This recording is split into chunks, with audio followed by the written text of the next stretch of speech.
My neighbor claimed I stole her house, but now she's the one paying $200,000 for a car wreck. Before we get started, let's introduce the main characters. Entitled neighbor will be called N going forward, and spoiled son of the entitled neighbor will be S for entitled son. There will also be the previous owner of our house, who will be called PO, though they have a limited part in this story. Also keep in mind while reading this story that from the time that we bought the house to current day was almost 15 years. So, unless otherwise stated, you can assume that there was a pretty big gap between most events that took place. Let's get started. In order to properly build up to the climax and set the stage for the events that took place first, I have to give a little background. Most of this happened before we bought and moved into this house, so N owned a very large chunk of property which was down the road from a popular recreational lake in our area. I say down the road, but it's actually a pretty fair distance away, even though the road that N lives on is the only road leading to multiple lakefront properties and resorts, along with the most popular boat dock on this side of the lake. So the properties here aren't extremely valuable that normal people can't afford them, but there are some extremely valuable properties down the road, with very rich people driving by all the time. This will be relevant later in the story. Karen, being quite wealthy and owning a very large chunk of property, ended up splitting her property off into 4 roughly equal sections when her children came of age. One she gave to her daughter, who somehow is a pretty decent person, considering the rest of her family. Then another section she gave to S. She built houses for them on both of the properties roughly to her children's specifications. Then on the 4th bit of property, the one that did not have her own house on it, she built a small convenience store. This will also be relevant later on. Now, I'm not sure why, probably to avoid possible future disputes or something, she actually ended up giving the deeds to her children for their respective houses and properties. You can probably tell where this is going. Well, while respectable daughter was pretty respectable. So, or perhaps I should change it to irresponsible son, was a party maniac. Everyone in the neighborhood at the time absolutely hated him. He would throw loud, obnoxious late-night parties almost every single night and keep people awake. The police apparently had someone stationed nearby because they were called on him so often. It probably didn't help his entitlement that Mommy paid all of the bills for him. She kept everything in her name. Water, electric, garbage, everything, they all went to her mailbox. Well, all except for one, that is. Since the property was in his name, so was the property tax, which she never gave to N and instead just ignored. I guess N either just didn't think about it or assumed that he was paying it himself. Either way, it didn't come as a surprise when the police showed up at his house. But it did when he did not come back and the house went up for auction. At this point, the house was in shambles. Holes in the drywall and even the living room floor had a huge hole leading down into the garage/basement. The kitchen floor and subfloor needed to be totally replaced. Almost all of the walls were covered in mud. Basically, his irresponsibility and party habits left the house in what the banks considered an unlivable condition. Because of that, the only people who could afford it were those who could pay out of pocket for it. Enter PO. PO was a house flipper, not one of the big wealthy ones that you see on TV, but more of a hobbyist than anything. He was retired and he flipped houses to keep him busy and active. PO would buy a house like this one super cheap on auction, fix it up himself, then put it back on the market. So while he fixed it up, he would live off of the profit from the previous house, and typically about the time he finished fixing one up and buying the next one, his profit would have about run out. Any that he had left over just went into an emergency savings fund, which he said wasn't anything special. Anyways, we were in the market for a new place, but couldn't afford anything super expensive on our budget. But when we saw this place on a website for sale, it seemed perfect. It was the perfect size, and in the perfect neighborhood, and even down the road from the lake, which we love fishing and boating, so it was perfect in almost every way. Or at least it looked that way. We were scared of the price, which wasn't listed on the website yet. But it wouldn't hurt to at least have a look and see. We drove by to look at it and found PO. We stopped in to say hi and ask the price. He explained that he was planning to fix it up and sell it, and that his realtor just added it to the website's database to make it easier and more efficient when he was ready to actually sell it. Anyways, we sat down and had a nice chat with him, just being friendly and all, and he appreciated the company. So he explained that we would be willing to buy it from him for a reasonable price considering its current condition and the work he'd already put into it. He had it about half finished. We explained that we would love to finish it and live in it as a forever home. He turned us down, explaining that he already had several offers for it and didn't feel right selling it to us, and that we could buy it for the full price when he was finished. So we kindly thanked him and left our number, asking him to call us if he ever changed his mind, which he promised he would. Less than 2 weeks later, we actually got an unexpected call from him. He explained that his sister had come down sick in another state and that he wanted to go and be with her and would not have enough time or patience to finish the house. He explained that the house was not up to code, but if we could find a way to buy it, then he'd be happy to sell it to us for a reasonable price. We happily agreed and ran our looking for banks. We had a few connections from a realtor friend of ours who actually helped us find a bank willing to loan the money to buy the house with a few conditions attached. Basically, we would have 2 weeks to bring the house up to code, otherwise they could default on the loan and auction it off. After explaining the situation to PO, he offered to help as much as he could. He couldn't actually do any work to the house, because he was in such a rush, but he explained exactly what we needed to do to bring it up to code and meet the bare minimum requirements, how much time and effort it would take, and how much money it would cost. He even offered to help us out another way. We took out a loan for twice what he actually wanted for the house, and he gave us back the other half. We used that money for repairs to the house. After the work it already put in the house was so close to meeting code that we could probably have done it ourselves, but just in case we called in a few friends and got it knocked out in half the time. After getting it up to code, however, there was still plenty of work that needed to be done, and so we spent several months replacing flooring and subflooring, re-roofing wires, patching holes in the walls, replacing old ugly, literally decomposing wallpaper that was stuck directly to the drywall. You get the point. We put a ton of work into the place. Then it was finally time to move into our dream home. It still had a few issues that we would fix down the road as we went on. But it was finally time to move in. We weren't even finished moving in yet when Anne came over to introduce herself. As we were working things out with P.O. in the very limited time that we had, he had warned us over and over about Anne and her entitled attitude. At first, Anne was extremely nice, and we had no idea why P.O. warned us about her so much. So then it happened. As we were wrapping up our conversation, she explained to us in a very kind and compassionate way that our house actually belonged to her and that we had 30 days to get out. She said that she felt sorry for us since we were scammed so bad, but that it was actually her house and that P.O. had no right to sell it to us at all. We'd heard horror stories about people being scammed like that before, so you could imagine our terror when she explained all of this to us. We were horrified that we had put in all of this time and effort and money into this dream house, and now we were going to lose it just like that because we fell for some guy's scam. We thanked her for explaining it to us and being so nice and said that we would talk to the bank and get it all figured out. So that's what we did. We talked to the bank, who confirmed that P.O. was the actual owner of the deed. We spoke to the realtor, who also testified the same thing. We spoke to P.O., who explained that they accused him of stealing the house multiple times after he bought it on auction, and that he was harassed by her constantly over the house. Everyone that we spoke to had the exact same story. We even went up to the courthouse and confirmed that our name was on the deed. During this process is when we heard the backstory from several neighbors. Anne came by not long after this and asked us when she could expect us to be moved out, which we explained would never happen as we legally own the property, and it wasn't our fault that S lost the property. We apologized for the loss that she had and explained that we knew it was probably really hard to lose her family property like that because of her son's negligence, but that was not our fault, and we weren't just going to give her a property that we bought with our own hard-earned money and worked so hard to fix up. Then Anne, realizing that we knew the situation, decided to go into a long sob story about how this property had been in her family for generations, and that she couldn't bear to lose it, and how P.O. had stolen it from them when they were caught up in the confusion of their child being arrested. We asked why they didn't bid for the house and buy it back after he lost it. Considering that we bought it from P.O. for only about $50,000, and considering that he was still making a small profit on that even after all of the work, materials he put into it before selling it to us, they could have easily bought it for next to nothing on auction and had it back.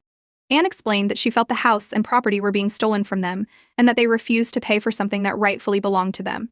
We apologized once more, but explained that there was no way we were going to take a loss on the property, especially after all of the time and effort that we put into it and the additional materials that we bought for it just to make her happy. However, we were sympathetic with her situation and offered to sell the house to her for a very reasonable price, $100,000, which, considering its location and how fixed up it is, that was still just over half of its total market value. After buying it from P.O. for $50,000 and putting an additional $30,000 into materials, plus several months of hard labor to fix it up, we felt that was a very reasonable price. We didn't say anything, but we would even be willing to go down to $90,000 if she wanted to negotiate with us. She immediately counteroffered with $40,000, explaining that she shouldn't have to pay anything at all for something that rightfully belongs to her. When we said that was way too low, she responded saying that she understood how much effort we put into it, and that we had to buy a lot of materials to fix it up, so she would be nice and throw in an extra $10,000 for all the stuff we did the house. When we told her that $50,000 was what we bought the house for from P.O., she got upset and called us liars and thieves, saying the house was a complete dump, that there was no way it was worth that much. And not only had she resorted to name-calling at this point, but going as far as to call our dream home a dump after all the blood and sweat and tears, not to mention dollars that we poured into it. We were done with her BS and kindly asked her to get out of our house, explaining that she was no longer welcome here, and that we would never sell our house to her, even if she offered us double the marked value. She obviously got upset about this and threw all kinds of insults at us as she walked out the door. Later, we found out that she was spreading all kinds of rumors about us throughout the neighborhood, saying that we stole the house from her and all kinds of other stupid stuff. At first, we ignored it, thinking that no one would actually believe it. Then a guy pulled into our driveway with a gun, threatening us to get out now. So we'd never met him before, but we had heard of him. He apparently considered himself to be the peacekeeper of the neighborhood and confronted anyone who caused problems like this. Most of the people in our neighborhood actually liked him, saying he was a pretty reasonable guy. And being a very rural neighborhood where plenty of not-so-law-abiding citizens live, most people greatly appreciated his presence. He actually did work hard to keep the neighborhood as peaceful as possible and did way more than the cops actually do, most of the time anyways. Just a note, Out neighborhood is split into two primary sections. One section is filled with mostly old retired people. It's very nice and peaceful, everyone gets along. The other is filled with the less law-abiding people further into the wilderness and away from prying eyes. We like at the edge of the peaceful part. Separated by about a mile or so of woodland and farmland, so hearing about him before and assuming based on descriptions that this was the same guy, we decided to test out that hypothesis. We told him that we had no idea what was going on and invited him in for a beer and chat. We allowed him to bring his gun, but told him that we would be bringing our own as well. Almost everyone in my town has a gun. There are more gun stores than there are dollar stores, if that says anything. So we weren't really worried about him having a gun with him. That doesn't really mean much in our town. It's just a way of saying, hey, I'm capable of defending myself if this gets out of hand. Now, if someone pointed it at you, which he didn't, then that would be a different story. But back to the main story. He agreed, and after a few hours of chatting and explaining the situation, he explained that he figured it was something like that and apologized for the misunderstanding. He explained that he got caught up in the rumors and flipped a switch and that it wouldn't happen again. He also thanked us for buying it, explaining that when S moved out, everyone was much happier. He didn't have to hear people complaining about loud music and drunk/high teenagers stumbling down the middle of the road in the middle of the night and nearly getting run over. We all had a good laugh about it afterward, and he left without saying another word. Now, time for the reason that Mr. Peacekeeper believed the rumors so easily. This is a bit of a side story, but it's also a major turning point, and when everything started to go downhill for N. I also want to add that the events of this side story do overlap a little bit with the events of the next part of the story. So let's get onto it. So I mentioned that N split off 1/4 of her property to build a convenience store. Well, this store was extremely popular in the neighborhood, and being right in the middle, basically it was in a perfect location. It wasn't popular for their prices, they actually overcharged for everything by quite a bit, and it wasn't popular for their customer service either, which included and was mostly limited to thank you for your purchase as you walked out the door.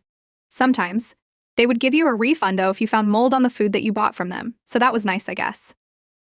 Anyways, they were so popular because they were the only convenience store for miles. If you had to buy groceries and didn't want to drive all the way to town then, they were just a skip and a hop away for most people. Heck, we even put aside our differences and shopped there on many occasions. I mean, they were literally next door to us after all. But aside from that, the popularity of their small store allowed them to build up quite the reputation in our neighborhood. A very positive one. Everyone wanted to keep their convenient little store, and they would dare anyone to try and take it from them. I suppose I could kind of see the sentiment there, and that's back when everyone thought that N and her family were pretty good people. So when N started spreading rumors, people tended to listen. The rumors about us stealing an entire house from her just blew over because everyone knew that was just ridiculous. But for the most part, people still trusted her. But people did believe the other rumors, and trust me, there were plenty. But they were mostly small petty stuff that no one ever cared about. And let me just say that even assuming all of the rumors about us were true, there was much more that could be said about some other people in our neighborhood. So no one ever paid any attention to them. They did avoid us, however, considering that N had obvious beef with us, and no one wanted on her bad side in fear of being banned from her store. They all just ignored us and left us to our own devices. After a few years, however, S finally got our prison, and having nowhere left to go, N allowed him to move back in. She didn't like the idea of him living with mommy, so she rented him an apartment above her convenience store, and she absolutely forbid any wild parties on her property ever again. He didn't actually have to pay rent though. All he had to do was run the store for them when they were busy with other things, which wasn't even all that often. However, even after all of this stuff happened, N still did not learn his lesson, obviously. So while he was running the register, he would often double charge for items and pocket the extra money. We found this several times and went back in for a refund. They always made up the excuse that register was broken. After noticing a pattern, however, we brought this to the attention of N, letting her know that her son was double charging people for items and probably pocketing the extra. Even though Nem was pretty entitled, even she didn't go so far as to do something so obviously illegal, and we liked her little store and didn't want anything to happen to it. However, instead of thanking us for bringing this to her attention, she told us that we were imagining things and in a very nice way told us to screw off. So we very kindly complied with her request. We also shared the information with some of our friends in the neighborhood. It had taken years to actually get to the point where some of them would even look at us, let alone talk to us, thanks to N. But we had finally made some friends. Bringing Christmas treats to your neighbors every year is a good way to brighten up someone's day.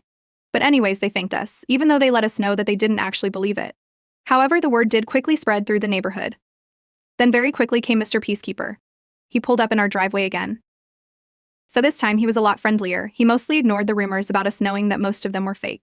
And we'd actually talked to him several times since then, not on any serious matters, mostly on more friendly terms. He stopped by for a beer every now and then and just chatted about happenings in the neighborhood and asked us our opinion on a few things.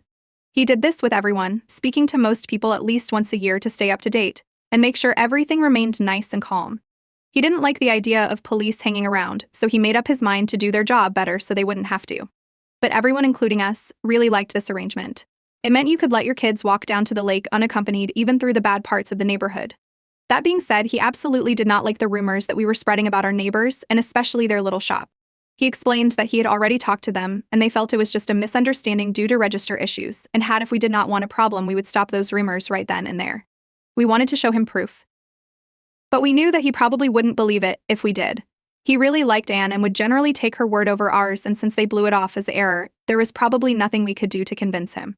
So we agreed and apologized for any issues, explaining that we just felt wronged and sincerely wanted to protect the few friends that we'd made in the neighborhood. He accepted that apology, giving us one final warning, and left without saying much. So we just listened and made up our minds to stop shopping there unless we absolutely had to. But everything changed after a couple more years, after we had pointed it out and the rumors spread around the neighborhood.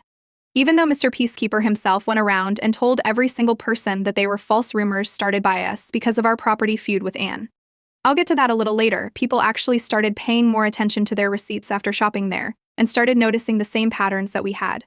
Over this time, S probably pocketed until amounts of money, and Anne definitely knew about it but chose to do nothing and just try to silence people with rumors.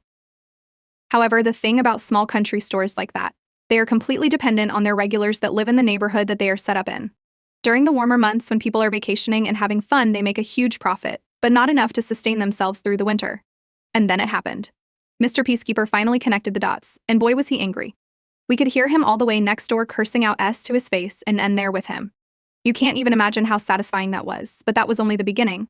Not only did he go off on them, but also went door to door that same day and let every single person in the neighborhood know exactly what they were doing, even taking a pile of receipts with him to show anyone that wanted proof. Now, if there was anyone in the neighborhood who was trusted more, then it was Mr. Peacekeeper. Literally, in the course of 24 hours, he had completely ruined their business. Everyone in the neighborhood stopped coming. They still did pretty well over the summer months because of vacationers and winter birds that didn't know anything. But when winter hit and those crowds were gone, they started hemorrhaging money. After 2 winters, they were forced to close their store for the winter months. However, that also meant that they had to throw away more than 90% of their stock every fall and buy it all again, fresh every spring. I guess that doing that wasn't very economical, so they ended up permanently closing shop after 3 more years. That was when their reputation in the neighborhood started to tank. And thanks to that, people started actually respecting us more, and we were actually able to make some friends without having to put in a ton of extra effort.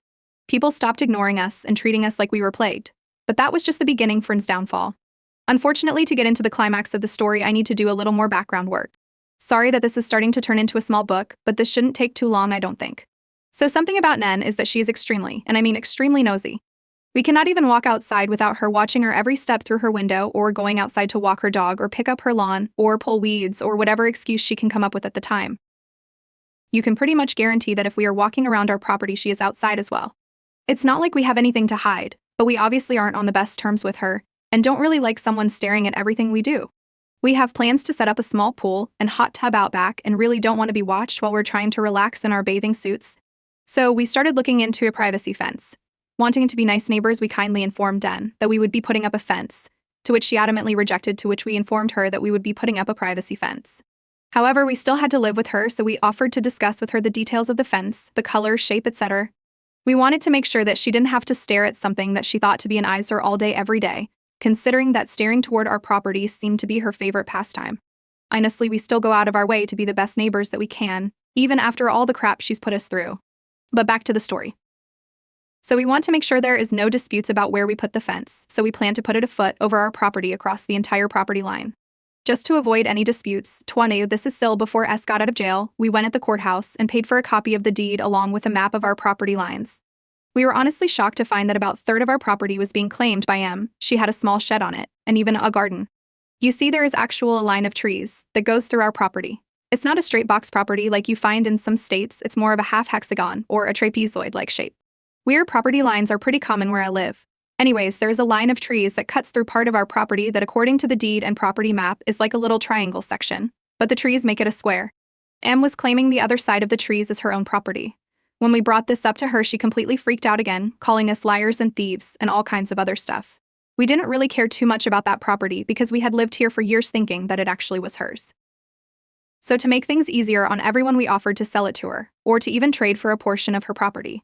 There was a portion of her property that connected with ours that was extremely inconvenient to take care of, and extending it out a little would really make it easier to deal with, not to mention it would give us more room to do stuff that we wanted to do.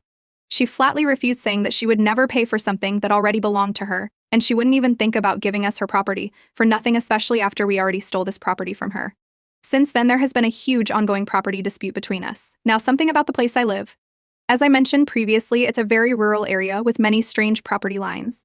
And property lines are very often not cut and dry. Many deeds are hundreds of years old, and instead of saying X feet in Y direction, they use temporary landmarks like large oak tree to large rock next to stream.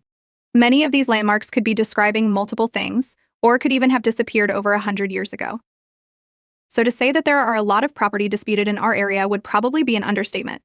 That, along with fact that at times a very small portion of property can go for a lot of money in some situations, has led our state to create a lot of very strict laws and regulations governing property disputes, surveyors, etc.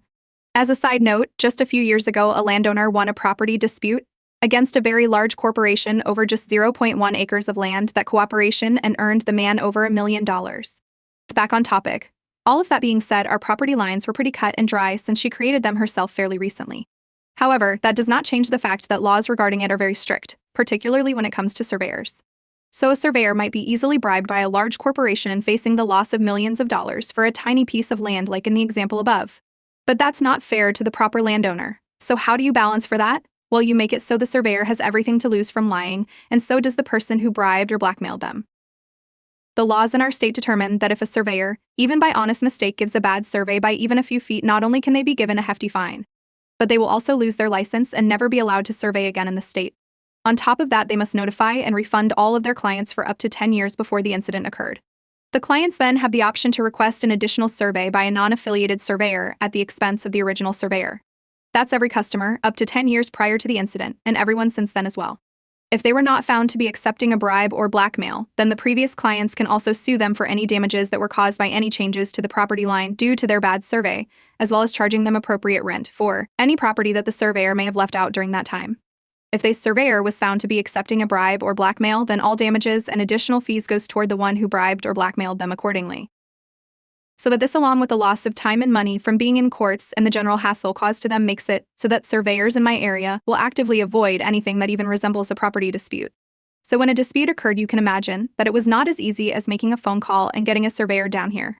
It was also an unexpected expense as well. Unfortunately, before we could find someone and found someone, and I guess she bribed them, or something, because they gave the property line exactly how I described it. Well, except for one little part that she didn't like. I guess she didn't mention that to them. Our property apparently stretches to about a foot from her house. Oh, that was fun to play around with. But that was nothing near the property that she is literally trying to steal from us. Now, whenever we are able to find a surveyor, she always seems to nonchalantly introduce herself to them and mention that she already had her portion of the property surveyed, and throw in a few subtle hints that there might be a property dispute involved. This instantly scares off anyone who might be interested in surveying our property. To after explainable what that could mean for them, I'm sure you understand why. Oh, did I forget to mention that the landmarkers from the bank surveyor when we bought the property conveniently disappeared before we actually moved in? No. Well, they did somehow. I wonder how that happened. Guess we'll never know. Well, anyways. At this point, it would probably cost us as much as that piece of land is worth, or maybe even more, to actually hire a surveyor, if we can even find someone willing to do it. Which everyone we've found so far has given us absolutely ridiculous quotes, for obvious reasons. I mean, they are basically putting their entire lives on the line here. But we are currently saving up to try to hire someone. And that brings us to just a few months ago, the climax of this story. Sorry for the long backstory, but let's get to the main event now that we are fully caught up on the situation at hand. So a few months ago, there was a very bad storm which ended up knocking down a tree on the disputed property. This tree was actually right next to the road, so when it fell, it destroyed part of our other neighbor's property, the one that lives across the street from us. That's not all, it also totaled someone's brand new sports car while they were driving down the street. Thankfully, no one was hurt during all of this, but the cleanup did take several days. Just enough time for us to receive a bill in the mail for over $200,000, literally more than our house and property was worth after we fixed it up. Malicious compliance. So just a little more backstory for anyone who might not know. The most property or home insurance will not cover damages to other people's property. That's typically on you. And even if someone is in public property, like a road, If your property damages theirs and you could have reasonably prevented it, for example, cutting down a tree next to the road before it fell in a bad storm, then you are 100% responsible for the damages caused by it. Well, at least that's how it works where I live. So when we got the bill in the mail from unknown rich person's insurance company for their totaled sports car, we called them up and very kindly let them know that the tree that fell was not on their property. They asked us a few questions and said that they would investigate the matter and get back to us. About a week later, we received another letter from the insurance company with a copy of the deed and the property line printout with the tree in question circled in red, showing that it was very clearly on our property. They were demanding full payment within 30 days of their first notice, or they would be taking us to court. That was about 2 weeks, give or take at this point. Key called them again and explained once more that it was not on our property. At first, the agent argued with us, a little explaining in much nicer words than I'm going to use, that someone would have to be brain dead to believe that the tree in question was not on our property, and that it doesn't matter how off the property line on the printout might be, it would be completely impossible that anyone would ever be stupid enough to believe it was that far off. We simply gave them the number to the surveyor that N hired. They sighed, saying they would contact the surveyor and investigate the matter further, but reiterated that we had about 2 weeks to get the payment ready if what we were saying could not be confirmed. Well, we never heard anything back from them again. So remember the consequences I mentioned for giving false survey results. Even if the surveyor admitted to accepting a bribe, there was no way that they paid him enough to make up for all of his possible losses. So he would probably have to leave the country at this point.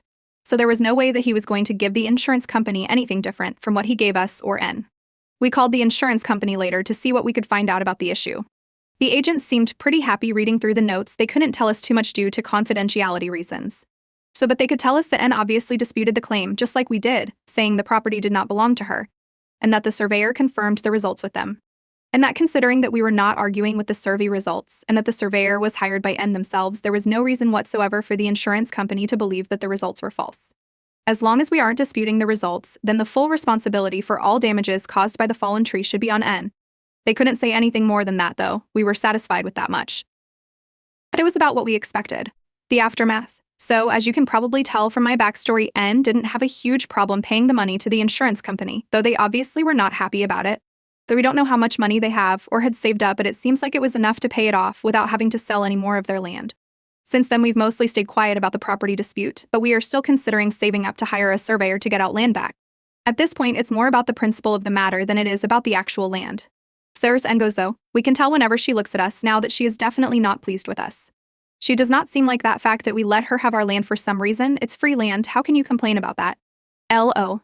At this point, she could try to spread rumors about us, but it would probably backfire as we've made friends with a very good portion of our neighborhood, and nobody trusts N any longer since they found out that S was literally stealing from everyone in the neighborhood under their noses, and they knew about it and did nothing to stop it. N is basically stuck between a rock and a hard place at this point, and we're just sitting back and watching the fires they started burn them to the ground. Can't wait to see what next. Oh, this is just a little extra for anyone who wants some extra fun. So while we were contemplating a privacy fence, we decided to put up an invisible dog fence for our dogs. For anyone that doesn't know what that is, it's a small electrical wire that you bury under the ground. Then you attach a special collar to the dog's neck hat. If they get too close, it will let out a beep that the dogs really do not like. If they keep going, it will apply a very mild shock to the dogs. We don't believe in shock collars, so we had to be convinced first, and one of us actually held it and waked across the line. It was something that you could feel but didn't really hurt, just left you a little tingly. Anyways, you're actually supposed to condition the dogs to the beep before you just let them loose with it. So ideally, they would never even feel the shock in the first place. They would just hear the beep and turn around. We tried to do this so that we could let our dogs roam around our yard and not be cooped up in the house all day. But at the time, we could not afford an actual privacy fence yet. We had it well into our property, partly because it wasn't that long, and also partly because we wanted to avoid our dogs getting anywhere close to Nen's property. N must thought we were marking where we wanted to put our privacy fence or something, because she accidentally ran over it with her lawn mower, even though it was more than 5 feet past what she claimed to be property line. We all learned that day that electrical lawn mowers do not play very well with electrified wires. Her mower was completely trashed. Every electrical component was ruined. She had to buy a whole new mower, just because she wanted to be petty and run over our markers. The best part about it is that it was so far over the property, like she had no way of trying to blame it on us. She did obviously try to spread her rumors, but they didn't go very far. It would have been so stupid to blame us that she didn't even try. She never even asked us to buy her a new mower or anything. I guess she knew how we'd respond if she did, LOL. Anyways, hope I all enjoyed the story. I have another one coming up about a different situation, how my mother's malicious compliance cost her company over $100 million and got her entire department completely and permanently shut down. But it's late and I'm going to bed. I'll tell that story tomorrow or something. Be looking out for it.